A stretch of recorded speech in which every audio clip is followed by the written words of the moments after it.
قل بفضل اللہ وبرحمتہ فبذالک فلیفرحوا هو خیر مما یجمعون۔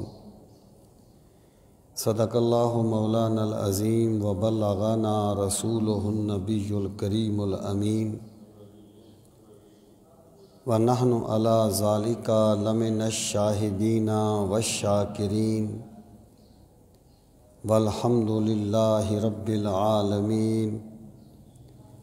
رب اشرح لی صدری ویسر لی امری واحلل عقدۃ من لسانی یفقہوا قولی۔ اللہم ارنا الحق حقا وارزقنا اتباعہ وارنا الباطل باطلا وارزقنا اجتنابہ۔ اللہم ارنا الاشیاء کما ہی، ان اللہ وملائکتہ یصلون علی النبی یا ایہا الذین آمنوا صلوا علیہ وسلموا تسلیما۔ اللہم صل وسلم علی سیدنا و مولانا محمد وعلی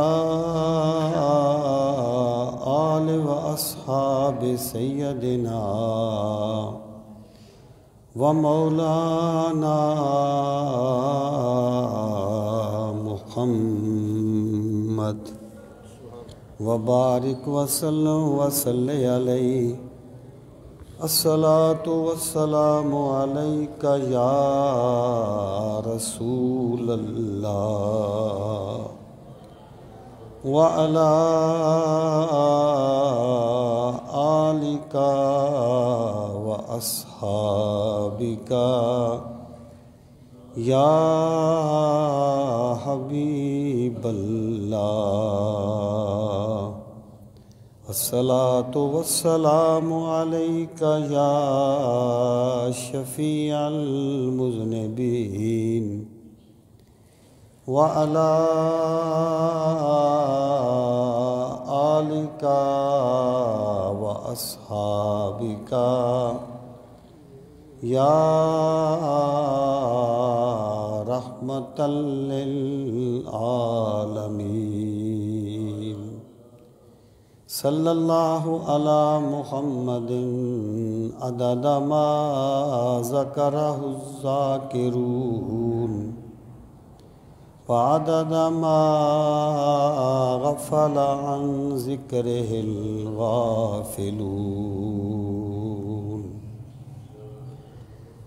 انتہائی عزت و احترام کے لائق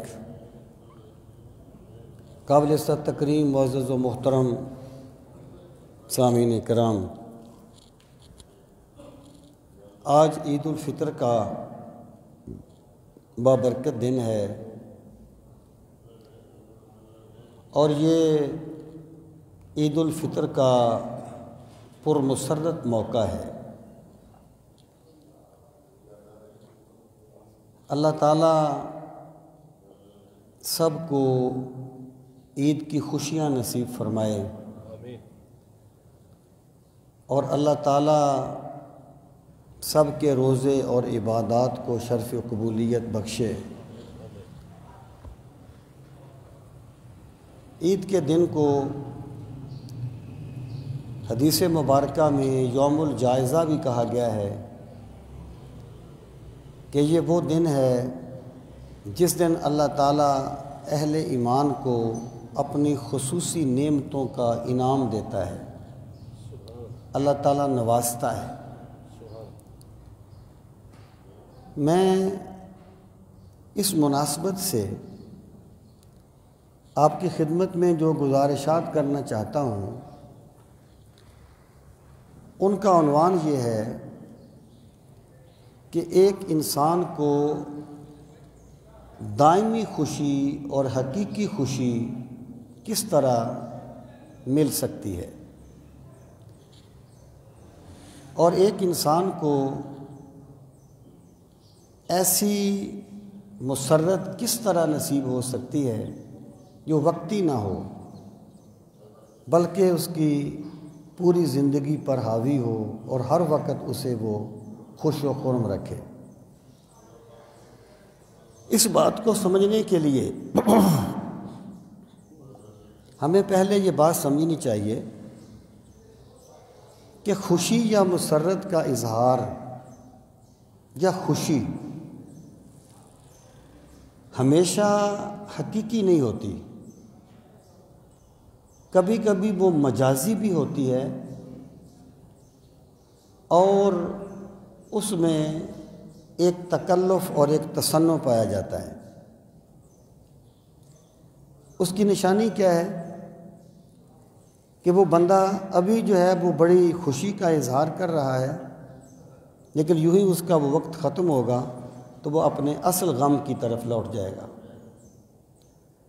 آپ نے دیکھا ہوگا کہ بڑی سخت دشمنی میں کبھی کبھی کسی انسان کو قتل کر کے اس کی لاش پر بھی خوشی منائی جاتی ہے۔ وہ خوشی نہیں ہوتی، وہ حماقت ہوتی ہے، بیوقوفی ہوتی ہے، اس کو خوشی نہیں کہتے۔ اور یہ جو ہمارے کامیڈین ہوتے ہیں، یہ جو ہنساتے ہیں اداکار، یہ بالکل ریئل بات ہے کہ ایسا بھی ہوتا ہے کہ ان کا والد فوت ہو گیا ہے، وہ وہاں ہیں، اپنا ڈرامہ کر رہے ہیں یا جو بھی ان کا فنکشن ہے، انہیں اطلاع مل جاتی ہے کہ تمہارا والد فوت ہو گیا، تو وہ وہاں پر اسی طرح لوگوں کو ہنساتے رہتے ہیں۔ اندر سے ظاہر بندہ ٹوٹ جاتا ہے، لیکن وہ کیونکہ ان کا فن ہے، ان کا ایک فیلڈ ہے، لوگوں نے وہ ٹکٹ خریدے ہوئے ہیں، تو وہ وہاں پر لوگوں کو ہنسا رہے ہوتے ہیں اور ہنس رہے ہوتے ہیں۔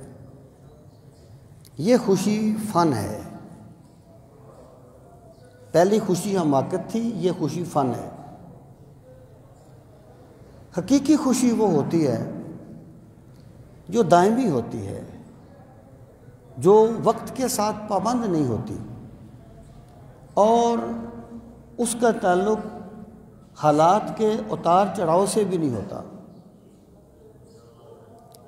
اس کا تعلق کسی مخصوص قسم کے معاملات کے ساتھ بھی نہیں ہوتا، بلکہ یہ ایک سوچ ہے۔ وہ منیر نیازی نے کہا تھا کہ عادت سی بنا لی ہے تم نے تو منیر اپنی، جس شہر میں بھی رہنا اکتائے ہوئے رہنا۔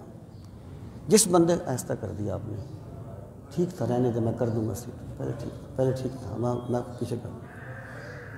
عادت سی بنا لی ہے تم نے تو منیر اپنی، جس شہر میں بھی رہنا اکتائے ہوئے رہنا، یعنی یہ مزاج ہے بندے کا۔ جس بندے نے اکتائے ہوئے رہنا ہے نا، وہ ہر حالات میں اکتائے ہوئے ہی رہے گا۔ جس کا مزاج یہ بن گیا ہے کہ اس نے لوگوں پر تان کرنا ہے، وہ ہر وقت تان ہی کرتا رہے گا، کوئی نہ کوئی طریقہ ڈھونڈ لے گا تان کرنے کا۔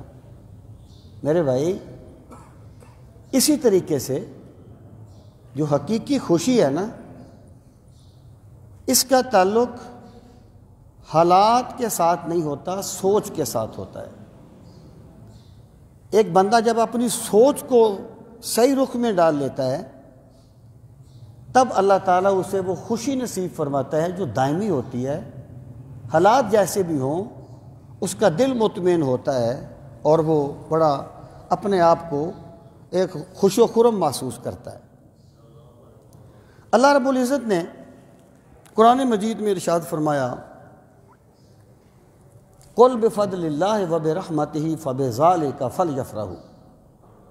آپ فرما دیجئے اے میرے نبی صلی اللہ علیہ وسلم، اللہ تعالیٰ کے فضل اور اللہ تعالیٰ کی رحمت، قل بفضل اللہ وبرحمتہ فبذالک فلیفرحوا،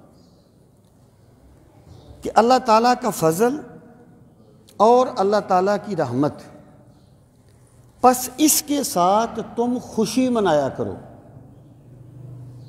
اللہ تعالیٰ کا فضل اور اس کی رحمت، پس اس کے ساتھ تم خوشی منایا کرو۔ یہاں پر دو باتوں پہ غور فرمائیں۔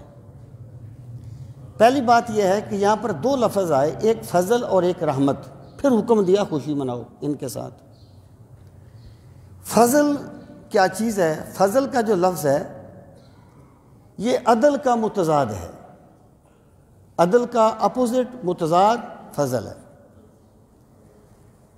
عدل یہ ہے کہ ایک بندے نے جتنا کام کیا ہے اس کی اسے اجرت دے دی جائے، اس کی اسے مزدوری دے دی جائے، یہ عدل ہے۔ اور فضل یہ ہے کہ بندے نے تھوڑی محنت کی ہے، اسے دینے میں اس کی محنت سے بہت زیادہ دے دیا جائے، یہ فضل ہے۔ یعنی ایک بندے نے 2 نفل پڑھے ہیں، اس کو 2 کا ثواب بھی دیا جائے تو عدل ہے۔ اللہ تعالیٰ اس کو 10 گنا کر دے، 20 گنا کر دے، 100 گنا کر دے، یہ اس کا فضل ہے۔ سبحان اللہ۔ تو فضل کا لفظ جو ہے یہ عدل کا متضاد ہے۔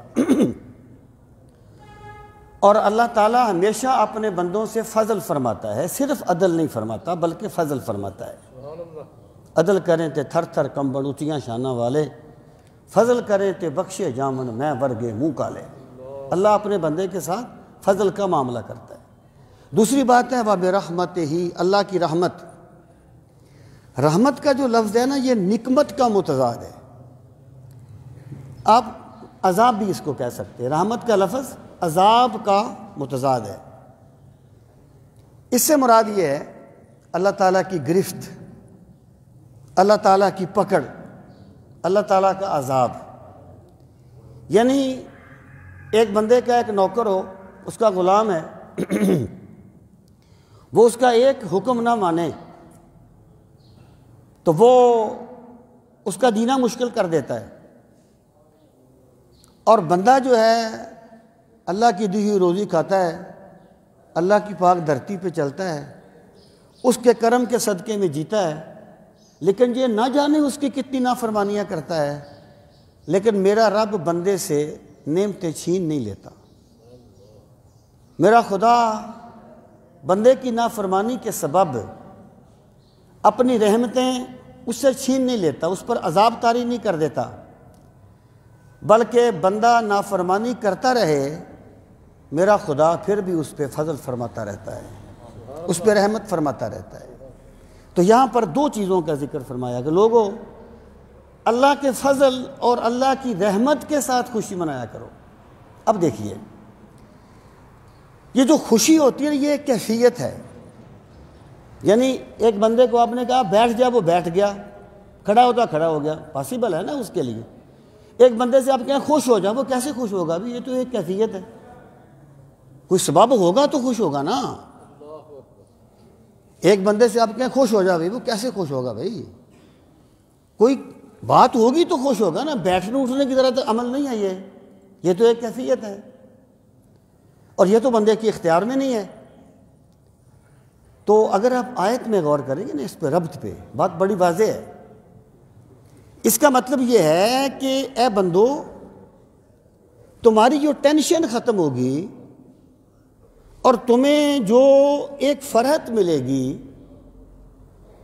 وہ نیگیٹو سوچ سے نہیں ملے گی، بلکہ جب تم اللہ کے فضل کو یاد کرو گے، اللہ کے فضل کو یاد کرو گے اور اللہ کی رحمت کو یاد کرو گے، تب اللہ تمہارے دل کو حقیقی خوشی نصیب فرمائے گا۔ یعنی خوشی کا تعلق فضل اور رحمت کی نعمتوں کے احساس کرنے کے ساتھ ہے۔ احساس مشکل چیز ہے، بندہ جانتا ہے لیکن احساس نہیں کرتا۔ مجھے یہ ڈر ہے دل زندہ تو نہ مر جائے کہ زندگانی عبارت ہے تیرے جینے سے۔ جب احساس مر جائے تو بندہ ختم ہو جاتا ہے۔ اب دیکھیے بندے کا طریقہ کیا ہے، بندہ ٹینشن میں کب ہوتا ہے، کب اس کی خوشیاں چنتی ہیں عملی زندگی میں؟ کہ بندے کا یہ طریقہ ہے کہ اس پر ذرا سی مصیبت آ جائے تو یہ اسے کبھی فراموش نہیں کرتا۔ میں کہا کرتا ہوں کہ اسے کوئی تکلیف ہو جائے، یہ ایک رات سو نہ سکے تو یہ اپنے پوتوں کو بھی بتاتا ہے کہ وہ میں بیمار ہو گیا تھا، مجھے پوری رات نیند نہیں آئی تھی، لیکن یہ ہر رات جب لمبی تان کے سو جاتا ہے، اس نے کبھی رب کا شکر ادا نہیں کیا کہ میرا رب کتنا کریم ہے جس نے مجھے نیند کی نعمت دی ہے۔ احساس ہو جائے نا اگر فضل اور نعمت کا، تو پھر حالات ان کے مقابلے میں کچھ نہیں ہوتے۔ کہ جب ایک بندہ اللہ تعالیٰ کی دی ہوئی نعمتوں کا تو احساس نہ کرے، اسے تو وہ روٹین سمجھ لے، لیکن ذرا سے مشکل حال آ جائیں، ذرا سی مشکل آ جائے، بندہ اسے کبھی نہ بھولے، تو یہ اس کی سوچ نیگیٹو ہے۔ تو اللہ تعالیٰ یہ بندے کو بات بتاتا ہے کہ جب تم اللہ کے فضل اور اللہ کی رحمت کا احساس کرو گے تو اس کا نتیجہ یہ نکلے گا کہ پھر اللہ تعالیٰ تمہیں خوشیاں نصیب فرمائے گا۔ تو بھائی جو حقیقی خوشی ہوتی ہے یہ اس طریقے سے نہیں ملتی کہ اس کو بندہ بازار سے خرید لے، یا یہ اللہ تعالیٰ کی نعمتوں کا احساس کرنے سے بندے کو ملتی ہے۔ کہ اگر مجھے وہ شیخ سعدی نے کہا تھا کہ اللہ تعالیٰ کی نعمتیں کھا کھا کے میرے دانت ٹوٹ گئے ہیں، لیکن زبان اب بھی ناشکری سے باز نہیں آتی۔ اللہ کی نعمتیں اتنی ہیں کہ بندہ ان کا شمار نہیں کر سکتا۔ سامعین محترم، اب ہمیں اس چیز کو بھی سمجھ لینا چاہیے کہ قل بفضل اللہ و برحمتہ فبذالک فلیفرحوا، کہ اللہ کا فضل اور اللہ کی رحمت اسے یاد کیا جائے گا تو بندے کو خوشی ملے گی۔ اس میں یہ چیز ثابت ہوتی ہے کہ بندے کو جو حقیقی خوشی ملتی ہے وہ اللہ کی نافرمانی کر کے نہیں ملتی، اللہ کے فضل اور رحمتوں کے احساس کرنے سے ملتی ہے اور اللہ تعالیٰ کی بندگی کرنے سے ملتی ہے۔ اب آپ دیکھیے اس کو ذرا آپ عید کے تناظر میں دیکھیں۔ اسلام نے 2 عیدیں مقرر کی ہیں، یعنی عید کا یا خوشی منانے کا کنسیپٹ تو ہمیشہ رہا، ہر تہذیب میں رہا، ہر تمدن میں رہا، ہر قوم میں رہا، لیکن وہ کس طریقے سے مناتے تھے کہ جناب بہار آئی ہے تو خوشی منا لو، فنکشن منا لو۔ کوئی موسم آیا ہے، کس دن ہم نے کسی دشمن کو شکست دی تھی، اس دن کو خوشی کے طور پر منا لو۔ اسلام نے اس طرح نہیں کیا۔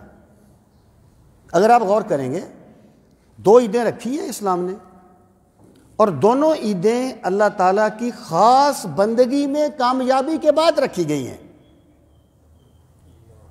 عید الاضحیٰ ہے،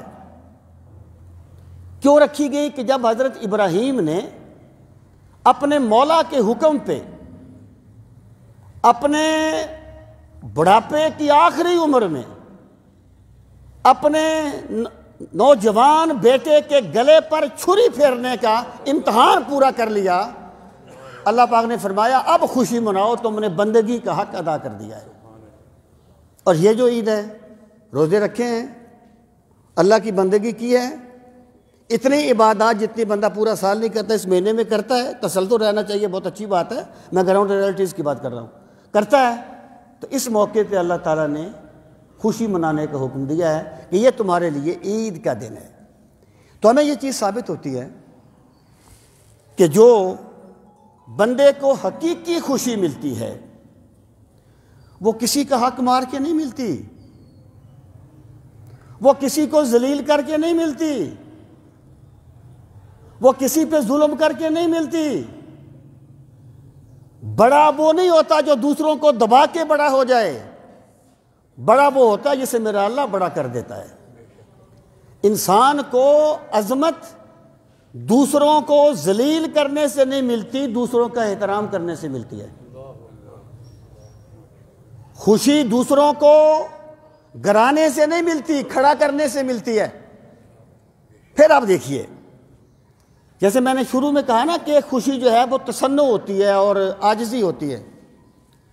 یہ مجھے یاد آ گیا، میرا فون بھی بند نہیں ہے۔ تو ہمیں یہ بات سمجھ لینی چاہیے کہ یہاں پر جو خوشی ملے گی بندے کو وہ اللہ تعالیٰ کی نافرمانی سے کبھی نہیں ملے گی. جب بھی خوشی ملے گی اللہ تعالیٰ کی بندگی کرنے سے ملے گی اور اللہ تعالیٰ کے احکامات کی پیروی کرنے سے ملے گی. اب دیکھیے میں آپ سے عرض کرتا ہوں کہ یہ بندے کا اپنا ایک مزاج ہے کہ وہ اپنے آپ کو کہاں ڈالتا ہے. اقبال نے کہا تھا کہ اس زمانے کے لیے موضوع یہی افیون تھی. اس زمانے کے لیے موضوع یہی افیون تھی ورنہ قوالی سے کچھ کم تر نہیں علم کلام. یعنی اگر ایک بندہ اپنے مزاج کو موسیقی کا عادی نہ کر لے تو پھر اسے وہی لذت فلسفے میں بھی مل سکتی ہے. لیکن سوال یہ ہے کہ بندے نے اپنے آپ کو عادی کس چیز کا کیا ہے. تو میں یہ عرض کرنا چاہتا ہوں کہ جو حقیقی خوشی ہوتی ہے وہ یہ نہیں ہوتی کہ بندہ کسی کو لوٹ لے اور کہے وہ بڑا خوش ہو جائے. یہ عارضی چیز ہے. آخرت کا معاملہ تو علاوہ ہے نا جی, اس کی جزا و سزا تو اور دنیا کا معاملہ ہے نا, وہ حق ہے. لیکن اسی دنیا میں ہم بہت کچھ سمجھ سکتے ہیں. اللہ تعالیٰ وہ ایک پرانی سی حکایت ہے کہ باپ اور بیٹا جا رہے تھے تو بیٹے نے کہا, باپ نے کہا کہ بیٹا وہ جس گھر میں چراغ جل رہا ہے نا, میں نے اس گھر میں اس کا سارا سامان میں نے 5 مرتبہ لوٹا ہے. اس نے کہا ابا جی پھر بھی ان کے گھر میں تو چراغ جل رہا ہے, ہمارے گھر میں چراغ نہیں جلتا. بندہ ان باتوں کو سمجھتا نہیں ہے کہ بھائی ہمیں اسلام کا مزاج یہ کہتا ہے کہ خوشی جو تمہیں ملے گی وہ دوسروں کو ذلیل کر کے نہیں, دوسروں کا حق مار کے نہیں, یہ سمندر کے پانی سے پیاس بجھانے کے مترادف ہے. اگر ایک بندہ سمندر کے پانی سے پیاس, ایک ہوتی نا فطرت, ایک ہوتا ہے فطرت سے ہٹ جانا. میرے رب نے انسان کی عظمت اور اس کی خوشی اور بقا, اس کا جو مدار بنایا ہے وہ فطرت پر رکھا ہے. یوں ہی بندہ فطرت سے ہٹتا ہے تو پھر وہ تصنع میں چلا جاتا ہے, وہ ایک بناوٹ میں چلا جاتا ہے. تو جتنا وہ بناوٹ میں جاتا ہے اتنا ہی وہ اپنے آپ کو خراب کرتا چلا جاتا ہے. میری مراد یہ ہے کہ اللہ رب العزت نے انسان کی فطرت میں یہ رکھا کہ خودداری ہے تیرے اندر. تجھے اللہ نے اس لیے پیدا نہیں کیا تھا کہ تو انسانوں کے سامنے اپنے ہاتھ پھیلائے, تجھے خدا نے بڑا باوقار بنا کے پیدا کیا ہے. اور جس کھیت سے دہقاں کو میسر نہ ہو روزی, اس کھیت کے ہر خوشہ گندم کو جلا دو. میرا خدا ہر بندے کو بہت کچھ دیتا ہے. اب اگر ایک بندہ اپنا سکون بھیک مانگنے میں ہی پیدا کر لیتا ہے تو وہ فطرت سے ہٹ گیا ہے, اس نے حقیقت کو فراموش کر دیا ہے. تو بھائی وہ میرا ایک جاننے والا تھا, وہ مجھے کہا کرتا تھا کہ تم لوگ یہ کہتے ہو کہ اللہ کے ذکر سے دلوں کو سکون ملتا ہے, میں تو موسیقی سنتا ہوں تو میرے دل کو اطمینان ملتا ہے. اور سچی بات یہ ہے کہ وہ کہتا تھا میرا بخار ٹوٹ جاتا ہے موسیقی سن کر. میں نے اسے کہا یہ فطرت نہیں ہے, یہ تو نے اپنے آپ کو ایک غلط چیز کا عادی بنا لیا ہے. جیسے ایک گداگر اپنے آپ کو بھیک مانگنے کا عادی بنا لیتا ہے, اسے عزت کی روٹی پہ راس نہیں آتی, وہ گداگر ہو گیا, اس کو اب جو بھی مل جائے گا وہ بھیک مانگے گا, اس کا سکون اس میں ہے. بھائی میرے رب نے اطمینان قلب جو ہے نا وہ اپنی یاد میں رکھا ہے. باقی سب تصنعات ہیں, باقی سب تکلفات ہیں. اگر تم یہ چاہتے ہو کہ حقیقی اطمینان پاؤ تو پھر جڑ جاؤ اپنے مولا کے ساتھ, مل جاؤ اس ذات کے ساتھ اطمینان اور سکون کا منبع ہے. سامعین محترم, ہمیں یہ بات اچھی طرح سمجھ لینی چاہیے. اگر ہم, اور پھر ہوتا کیا ہے, وہ میں نے جس کے لیے ساری حدوں کو توڑ دیا, یہ آج اس نے کہا ہے کہ اپنی حد میں رہو. جن کو خوش کرنے کے لیے بندہ اللہ کو ناخوش کر دیتا ہے نا, جن کو خوش کرنے کے لیے بندہ اللہ کو ناراض کر دیتا ہے، وہی گریبان پکڑ لیتے ہیں اسی دنیا میں۔ ہم یہ بات کیوں نہیں سمجھتے، ہمیں یہ بات کیوں سمجھ نہیں آتی کہ ہر وہ تعلق جو اللہ کو ناراض کر کے بنایا جائے گا اسی دنیا میں عذاب کا سبب بن جائے گا، اور ہر وہ تعلق جو مولا کی رضا کے تابع ہوگا اس دنیا میں بھی اطمینان کا باعث ہوگا، قبر میں بھی کام آئے گا، حشر میں بھی کام آئے گا۔ قل بفضل اللہ وبرحمتہ فبذلک فلیفرحوا۔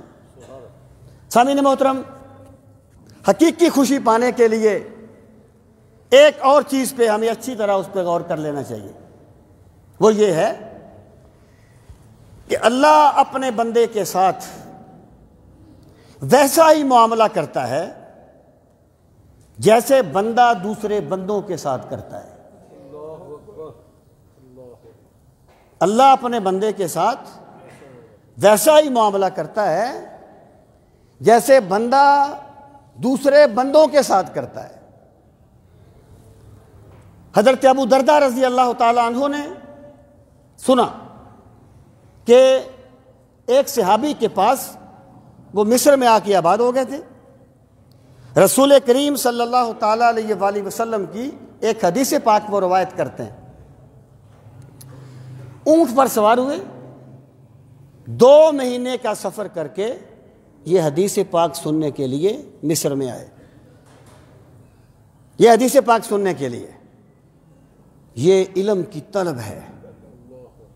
اور آپ یقین جانیے، جب سے علم کا مقصود ڈگری بنا ہے نا، علم کی مقصدیت ختم ہو گئی ہے، اخلاقیات ختم ہو گئے ہیں۔ خیر یہ ایک الگ چیز ہے، جب تک علم مقصود تھا اس وقت نہ ڈیلی اٹینڈنس ہوتی تھی، نہ کوئی اور لالچ تھا، بس علم تھا کہ استاد کا مکتبہ علم ہے، اس نے 9 سے 11 بجے تک پڑھانا ہے، حدیث پڑھائے، فقہ پڑھائے، تفسیر پڑھائے، شاگرد پتہ نہیں کدھر سے آ کے بیٹھ گئے ہیں، وہ لکھ رہے ہیں، یہ بول رہا ہے، اس کے بعد شاگرد بھی فارغ ہیں، استاد بھی فارغ ہے، وہ جا کے یہاں سے روٹی کھائیں، یہاں رہیں، ان کی اپنی مرضی ہے۔ اس وقت رازی، رومی اور غزالی پیدا ہوتے تھے۔ یہ وہ ہے چیز۔ تو بہرحال وہ حدیث یہ تھی جس کو سننے کے لیے گئے کہ فرمایا رسول کریم صلی اللہ تعالی علیہ وآلہ وسلم نے، من کانا فی حاجت اخیہ کان اللہ فی حاجتہ، جو بندہ اپنے کسی بھائی کی مشکل حل کرنے میں لگا ہوتا ہے اللہ اس کی مشکلیں آسان فرماتا ہے۔ ومن ستر مسلما سترہ اللہ یوم القیامہ، اور جو کسی مسلمان کی پردہ پوشی کرے گا اللہ قیامت کے دن اس کی پردہ پوشی کرے گا، اور جو کسی مسلمان کی مدد کرے گا اللہ اس کی مدد کرے گا۔ یہ اللہ کا قانون ہے۔ جس طریقے سے مادی قانون ہوتے ہیں نا، مادی قانون جس کو ہم اچھی طرح سمجھتے ہیں کہ دکان پہ محنت نہ کی تو دکان کامیاب نہیں ہوگی، اگر میں نے پانی نہ پیا میری پیاس نہیں بجھے گی، کھانا نہ کھایا میری بھوک نہیں مٹے گی، یہ مادی قانون ہے۔ اس طرح میرے رب کے کچھ روحانی قانون بھی ہیں، میرے خدا کے کچھ روحانی ضابطے بھی ہیں۔ جب ایک صحابی سرکار کی بارگاہ میں حاضر ہوئے، عرض کی یا رسول اللہ صلی اللہ علیہ وسلم، میرا دل بڑا سخت ہو گیا ہے۔ دل کی سختی سے کیا مراد تھی؟ خشیت الہی سے آنکھوں میں آنسو نہیں آتے، ہم نے تو مرض کو مرض سمجھنا ہی چھوڑ دیا ہے نا۔ وائے ناکامی متائے کارواں جاتا رہا، اور کارواں کے دل سے احساس زیاں جاتا رہا۔ ہم نے تو ان مرضوں کو مرض سمجھنا ہی چھوڑ دیا ہے کہ کیا وجہ ہے کبھی اپنے گناہوں کو یاد کر کے رونا نہیں آیا، کیا وجہ ہے کبھی مجھے تلاوت کی حلاوت نہیں ملی، کیا وجہ ہے مجھے کسی غریب پر ترس کیوں نہیں آتا، میں کیوں غریبوں کا حق مارتا رہتا ہوں۔ ہم نے تو سوچنا ہی چھوڑ دیا ہے۔ اور صحابہ کرام کا کمال یہ تھا، اور یہ قرب الہی کی نشانی ہے کہ بندہ جتنا قریب ہوتا ہے اتنا اپنے آپ کو دور سمجھتا ہے۔ کبھی نہیں ہوتا کہ بندہ یہ کہے کہ میں کسی کمال پہ پہنچ گیا تھا۔ جیسے سیدنا علی فرماتے ہیں نا، علم آ جانے کی علامت یہ ہے کہ بندہ یہ جانتا ہے کہ میرے پاس کچھ نہیں ہے۔ یہ سمجھ لینا کہ میرے پاس کچھ نہیں ہے، وہ ارسطو نے کہا تھا کہ لوگ بھی نہیں جانتے اور میں بھی نہیں جانتا، لیکن میں یہ جانتا ہوں کہ میں کچھ نہیں جانتا، لوگ یہ بھی نہیں جانتے کہ وہ کچھ نہیں جانتے۔ یہ بہت بڑی نعمت ہوتی ہے اللہ تعالیٰ کی۔ تو صحابی نے عرض کیا، صحابہ جن کا ایمان انبیاء کے بعد آئیڈیل ہے پوری امت کے لیے، یا رسول اللہ میرا دل سخت ہو گیا، کیا کروں؟ سرکار نے فرمایا کسی یتیم کے سر پہ محبت سے ہاتھ پھیرا کر، اللہ تیرے دل کو نرمی عطا فرمائے گا۔ اور امام غزالی نے المنقذ من الضلال میں نبوت کی ساخت پہ بحث کیا، کمال بحث ہے، پڑھنے سے تعلق رکھتی ہے۔ اس میں فرماتے ہیں انبیاء کی بعض باتیں ایسی ہوتی ہیں جو غیر نبی کہہ ہی نہیں سکتا، اللہ کے ضابطے ہیں۔ پھر انہوں نے کئی باتیں بیان کی ہیں، ان میں سے ایک بات یہ ہے، کہتے ہیں جو بندہ اس دنیا میں کسی ظالم کی مدد کرتا ہے، اللہ تعالیٰ بعد میں اسی ظالم کو اسی پر مسلط کر دیتا ہے۔ آپ دیکھ سکتے ہیں دنیا میں اس کے بڑے مذاہب۔ تو یہ قوانین ہوتے ہیں، روحانی قوانین ہوتے ہیں۔ تو اللہ کا یہ قانون ہے کہ لوگوں، اگر تم خوش رہنا چاہتے ہو تو کسی دوسرے کی خوشیاں نہ چھینو، اگر سکون کی نیند سونا چاہتے ہو کسی کا سکون برباد نہ کرو، اگر عزت چاہتے ہو کسی کی عزت نہ اچھالو، اگر وقار چاہتے ہو دوسروں کو وقار دو۔ یہ میرے خدا کا ضابطہ ہے، یہ میرے خدا کا قانون ہے، یہ میرے رب کا اس دنیا میں جاری کردہ ایک قانون ہے کہ تم اللہ کے بندوں کے ساتھ جو بھی کرو گے اللہ تعالیٰ تمہارے ساتھ ویسا ہی معاملہ فرمائے گا۔ واصف علی واصف نے کہا تھا سکون چاہتے ہو تو کسی کا سکون نہ چھینو، کسی کا سکون چھیننے والوں کو بغیر نیند کی گولیاں کھائے نیند نہیں آتی۔ نیند کی گولیاں کھانا کسی بیماری کے سبب بھی ہو سکتا ہے، وہ الگ بات ہے۔ ہمیں یہ بات اچھی طرح سمجھ لیں، ایک ہماری عقل ہے۔ کیا ہے ہماری عقل؟ آج کچھ کہتے ہیں، کل کچھ کہتے ہیں، پچھلے برس دعا تھی جدا ہونا، ہم کبھی اب کے برس دعا ہے کبھی سامنا نہ ہو۔ ایک میرے رب کے ضابطے ہیں، ہمیں چاہیے کہ ہم اللہ کے ضابطوں پر ایمان لے آئیں۔ اللہ کی قسم اس جنت سے پہلے میرا خدا اسی دنیا میں جنت عطا فرما دے گا۔ اقبال نے کہا تھا یہی بہشت بھی ہے، حور و جبریل بھی ہیں، تیری نگاہ میں ابھی طاقت نظارہ نہیں۔ اب دیکھیے یہ بھی اللہ کا ایک ضابطہ، اگر ہم حقیقی خوشی چاہتے ہیں اس وقت تک نہیں ملے گی جب تک ہم دوسروں کو خوشیاں دینے کے لیے اپنی طرف سے کوئی کمی نہیں چھوڑیں گے، اپنی طرف سے کوئی کسر نہیں چھوڑیں گے۔ رسول کریم علیہ السلام نے فرمایا ایک تاجر تھا، وہ لوگوں کو قرضے دیا کرتا تھا، اور جب اس کے پاس کسی غریب بندے کا کوئی معاملہ ہوتا جو قرض وقت پر ادا نہیں کر سکا تھا تو وہ کہتا یار، اپنے کارندوں سے کہتا یار اس کو ذرا مہلت دے دو، شاید میرا خدا مجھے مہلت دے دے۔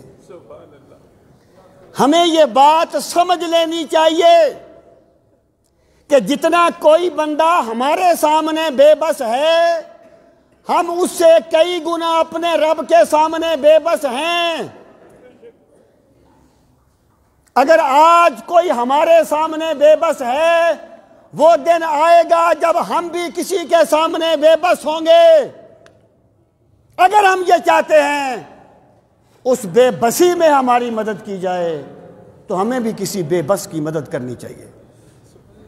سرکار نے فرمایا قرضے دیا کرتا تھا، اور جب کوئی غریب ہوتا تو کہتا اسے مہلت دے دو، شاید اللہ اس کے بدلے میں مجھے مہلت دے دے۔ مرنے کے بعد جب وہ اللہ کی بارگاہ میں پیش ہوا، اللہ پاک نے پوچھا کیا لے کے آئے ہو؟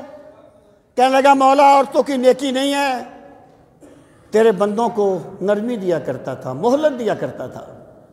اللہ پاک فرماتا ہے، اللہ پاک نے فرمایا تم نے میرے بندوں کو مہلت دی، جاؤ ہم تمہیں مہلت دیتے ہیں، ہم تمہیں معاف کر دیتے ہیں۔ بھائی اگر ہم یہ چاہتے ہیں کہ ہماری زندگی میں حقیقی خوشیاں آئیں، دائمی خوشیاں آئیں، اور ایسی خوشیاں حالات کچھ بھی ہو بندہ خوش ہو، بخدا اس کا تعلق پیسوں کے ساتھ نہیں ہے۔ خوشی بازار سے نہیں خریدی جاتی، خوشی میراث میں بھی نہیں ملتی، خوشی کس سے لوٹی بھی نہیں جاتی، خوشی میرے رب کے ضابطوں کو اپنانے سے ملتی ہے، خوشی میرے رب کے قوانین کو اپنانے سے ملتی ہے۔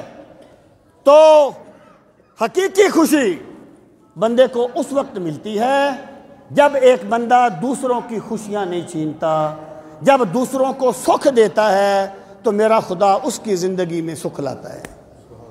سامعین محترم، بہت سی باتیں ہیں، اتنا وقت نہیں ہوتا۔ اب ایک بات میں اور عرض کرنا چاہتا ہوں، وہ یہ ہے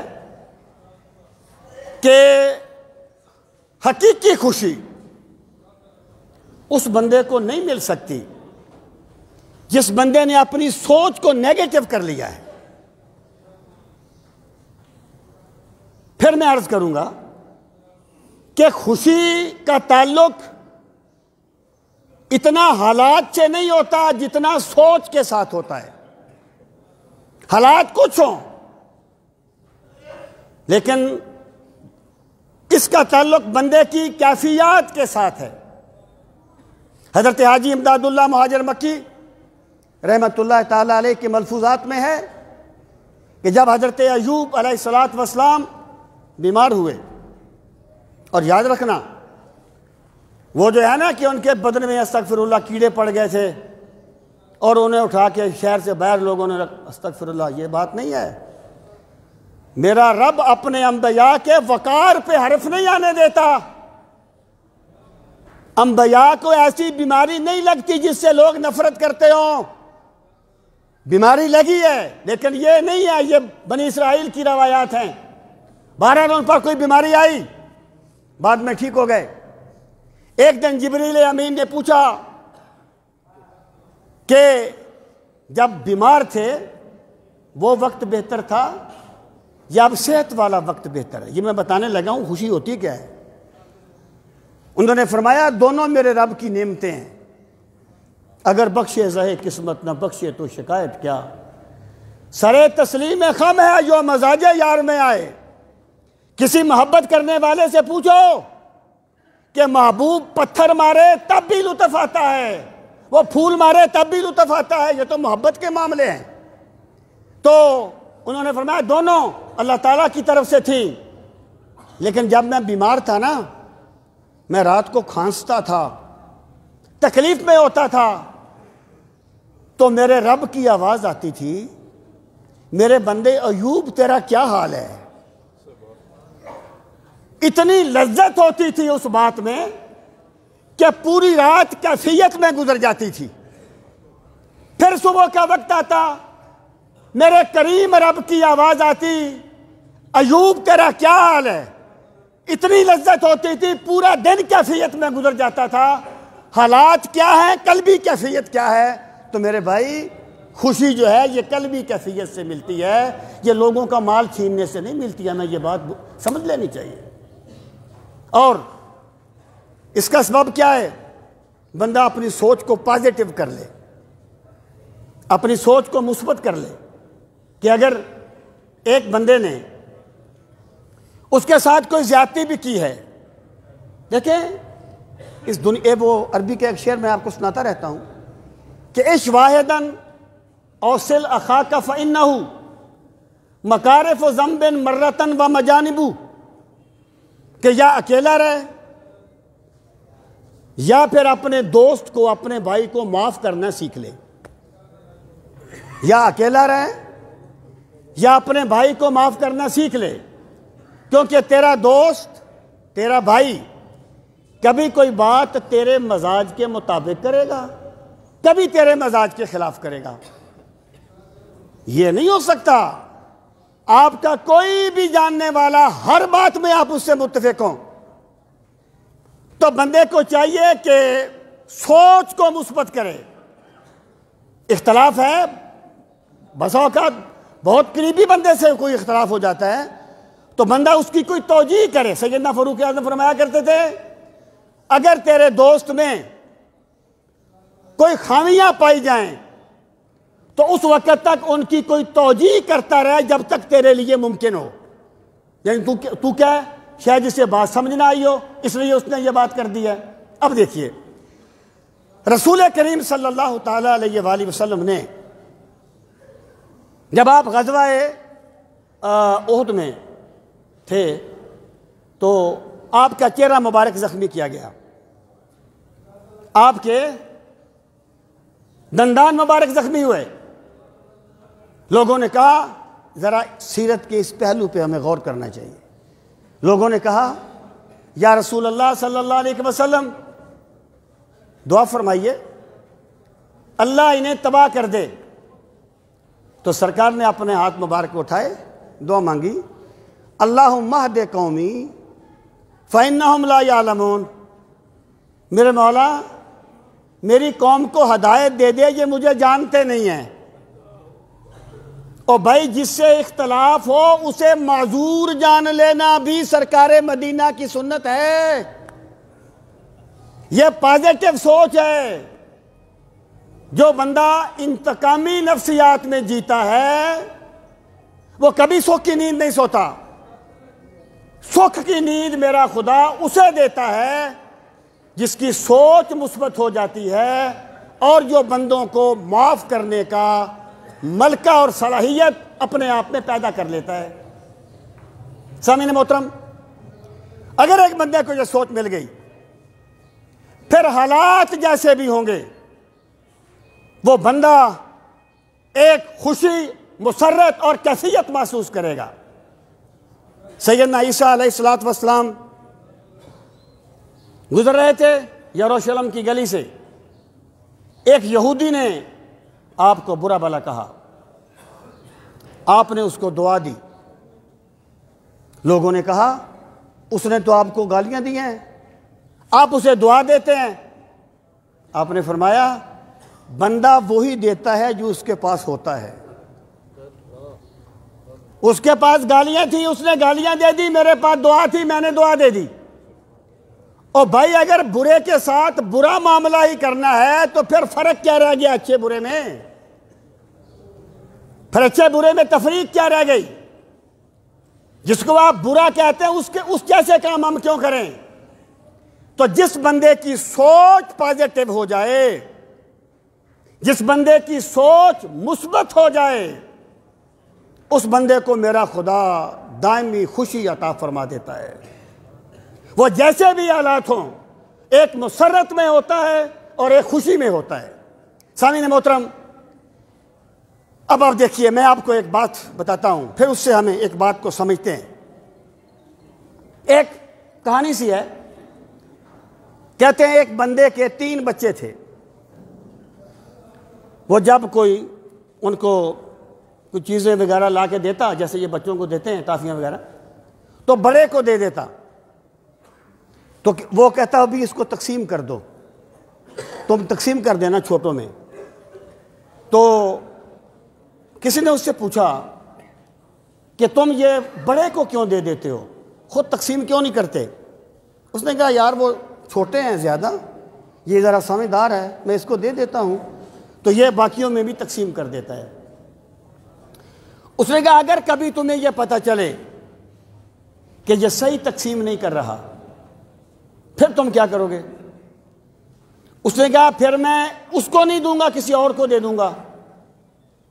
بھائی ایک بندے کو جو رزق ملتا ہے نا وہ ان کے لیے اللہ تعالیٰ اسے وہ ڈسٹریبیوٹر بنا دیتا ہے, تقسیم کرنے والا بنا دیتا ہے جن کے پاس رزق کم ہوتا ہے. وفی اموالہم حق للسائل والمحروم, کہ تمہارے مالوں میں حق ہے مانگنے والے کا بھی اور محتاج کا بھی. تو بندہ اگر یہ بات سمجھے کہ جو مجھے مال دیا گیا ہے نا, میں سارے کا مالک نہیں ہوں, مجھے میرے رب نے ڈسٹریبیوٹر بنا کے بھیجا ہے کہ میں نے اس میں سے دوسروں کا حصہ نکالنا ہے.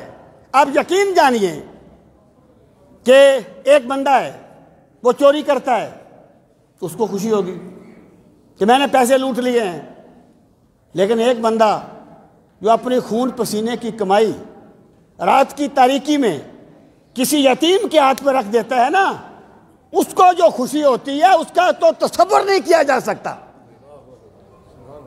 تو میرے بھائی، خوشی ہمیشہ جمع کرنے سے نہیں ملتی، خوشی جو ہے یہ تقسیم کرنے والوں کو اللہ دیتا ہے، کبھی کبھی لوٹانے والوں کو ملتی ہے۔ تو انسان کو یہ چاہیے کہ خوشی کے ان محرکات کو سمجھے، اور اگر وہ یہ چاہتا ہے کہ اللہ تعالیٰ مجھے دائمی خوشیاں نصیب کرے، تو پھر بندے کو چاہیے کہ وہ کسی کی خوشیاں نہ چھینے، کسی کے لیے دکھ کا سامان پیدا نہ کرے، جو کسی کے لیے تو پھر میں یہ بات بھی ایکچولی اس کا تعلق تزکیہ کے ساتھ ہے۔ فَأَلْهَمَهَا فُجُورَهَا وَتَقْوَاهَا قَدْ أَفْلَحَ مَنْ زَكَّاهَا۔ اللہ تعالیٰ نے انسان کی سرشت میں وہ صلاحیتیں بھی رکھی ہیں جو برائی کا ملکہ ہیں، اور وہ صلاحیتیں بھی رکھی ہیں جو اچھائی کا ملکہ ہیں، جسے اچھائی جنم لیتی ہے، پروان چڑھتی ہے۔ اب تزکیہ نفس کیا ہے؟ کہ انسان برائی کی خواہشات کو نیکی کی خواہشات کے تابع کر دے۔ مثلا غصہ ہے، جو چیز بندے کی فطرت میں نہ ہونا وہ بندہ پیدا نہیں کر سکتا۔ غصہ ہے، غصہ اللہ نے فطرت میں رکھا ہے۔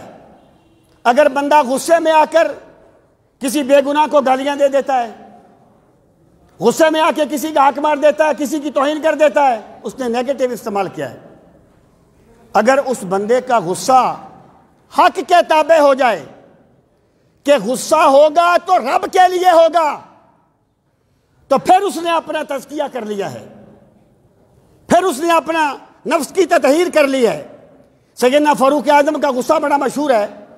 شاہ ولی اللہ کہتے ہیں غصہ انہیں آتا تھا، لیکن پہلی بات یہ ہے عمر فاروق کو کبھی اپنی ذات کے لیے غصہ نہیں آتا تھا، جب بھی آتا تھا دین کے لیے آتا تھا۔ اور دوسری بات یہ ہے، اگر شدید غصے میں ہوتے اور کوئی بندہ قرآن کی آیت پڑھ دیتا، ان کا غصہ اس طرح ختم ہو جاتا تھا جیسے غصہ ہے ہی نہیں۔ میں یہ عرض کرنا چاہتا ہوں کہ انسان کو چاہیے کہ وہ اپنے نفس کا تزکیہ کرے۔ جو سونے میں لذت محسوس کرتا ہے وہ کوشش کرے اللہ مجھے یہ لذت نیند چھوڑ کے سجدے کرنے میں عطا فرما دے۔ جو بندہ کسی کا حق مار کے خوش ہوتا ہے وہ کوشش کرے اسے کسی کو دے کر خوشی نصیب ہو۔ اس کا تعلق تزکیہ کے ساتھ ہوتا ہے۔ اللہ اللہ کرتے کرتے ہو نظر آیا مجھے، اور ہو میں جب میں گم ہوا پھر تو نظر آیا مجھے۔ بندے کو چاہیے کہ بندہ اپنے اعمال پہ غور کرتا رہے۔ سامعین محترم، آخری بات میں کر رہا ہوں، ہر بندے کا رازق میرا رب ہے۔ وہ کسی نے کہا تھا خدا کا شکر کر صوفی، خدا کے ہاتھ ہے روزی۔ خدا کا شکر کر صوفی، خدا کے ہاتھ ہے روزی۔ اگر یہ حق بھی بندوں کو دیا ہوتا تو کیا ہوتا۔ روزی میرے رب کے ہاتھ میں ہے، بندہ بندے کو کچھ نہیں دے سکتا، میرا رب دیتا ہے۔ اگر آپ نے ایک گداگر کو، امام غزالی کہتے ہیں نا کہ ایک گداگر نے سوال کیا، ایک غنی نے اس کو 10 درہم دے دیے۔ کہتے ہیں بظاہر تو غنی نے دیے ہیں لیکن حقیقت میں رب نے دیے ہیں۔ رب نے اس کے دل میں ڈالا، دے اس نے دے دیے۔ رب نہ ڈالتا وہ کیسے دیتا؟ تو دیتا رب ہے، بندہ بندے کو صرف احترام دے سکتا ہے، بندہ بندے کو صرف اس کی عزت نفس باہر رکھ سکتا ہے، بندہ بندے کو صرف وقار دے سکتا ہے۔ ایک بندے سے آپ نے سودا خریدا، آپ نے کہا جی جزاک اللہ، ظاہر ہے اس نے سودا دیا ہے، پیسے لے لیے ہیں، سودا دے دیا ہے، تو بدیو نظر میں تو ایسی بات نہیں، آپ نے جزاک اللہ کہہ دیا، یہ آپ کی خوش اخلاقی ہے۔ بندہ بندے کو صرف احترام دے سکتا ہے، اس کی عزت نفس کو بحال رکھ سکتا ہے، اس کو وقار دے سکتا ہے جب بندے نے انسان کا احترام سیکھ لیا، حالات کا نہیں، وسائل کا نہیں۔ وہ مایا کے ہیں 3 نام، پرسو پرسا پرسرام، یہ بات نہیں ہے۔ جب بندے نے بندے کا احترام سیکھ لیا تو اس کا مطلب یہ ہے اس بندے نے رب کے دین کی روح کو سمجھ لیا ہے۔ وَلَقَدْ كَرَّمْنَا بَنِي آدم، اور ہم نے ہر انسان کو عزت والا بنا کے پیدا کیا ہے۔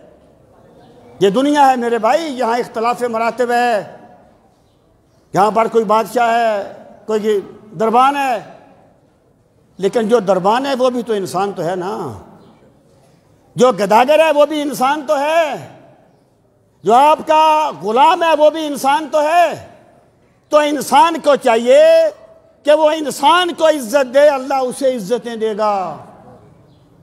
انسان کو چاہیے کہ انسان کو احترام دے، اللہ اس کے احترام لوگوں کے دلوں میں پیدا کر دے گا۔ انسان کو چاہیے کہ وہ انسان کے لیے آسانیاں پیدا کرے، میرا رب اس کے لیے آسانیاں پیدا کر دے گا۔ اگر یہ نہیں تو بابا پھر سب کہانیاں ہیں۔ وہ غالب نے کہا تھا کہ کچھ لوگ، یہ اس کا ساگر کا ہے، کچھ لوگ بٹھا کر، کچھ لوگ لگا کر شعلوں کو سامن کی توقع کرتے ہیں، شعلوں کو ہوائیں دے دے کر سامن کی توقع کرتے ہیں، آگ لگا کے پھر امن کی توقع نہیں کی جاتی۔